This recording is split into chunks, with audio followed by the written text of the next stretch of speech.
ஊரு 1000 சொல்லுவோம், ஆனா அந்த அலமேலு எப்பயும் உண்மையதான் சொல்லுவோம். நான் உங்கள்கிட்ட ஆல்ரெடி சொல்லியிருந்த மாதிரி கொஞ்ச நாளைக்கு 40 விதமான கலெக்ஷன் பார்க்க போறோம்னு சொல்லியிருந்தோம். அதுல இன்னைக்கு என்ன கலெக்ஷன்ன்றத பார்க்கலாமா? என்ன கலெக்ஷன் பார்க்கலாமா? அப்படி போடு இப்படி போடு இழுத்து போடு, தீபாவளி வந்தா சொக்காவை சோக்கா போடு. எப்பயுமே ரொம்ப பிடிச்ச செக்கர் டைப் பார்ப்போம். இதுல M சைஸ்ல இருந்து XXL வரைக்கும் இருக்குது. அடுத்து பிரிண்ட் டைப்ல பார்ப்போம். இது ஒரு பிரிண்ட் டைப்.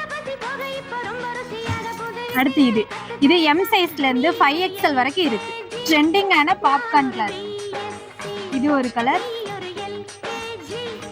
அடுத்து இதுவும் M சைஸ்ல இருந்து 5XL வரைக்கும் இருக்கு. அடுத்து ஜீன்ல ஸ்ட்ரைப்ஸ் டைப் பார்க்க போறோம். இதுவும் Mல இருந்து 5XL வரைக்கும் இருக்கு. அப்புறம் என்ன, நாளைக்கு பார்க்கலாம் சரியா?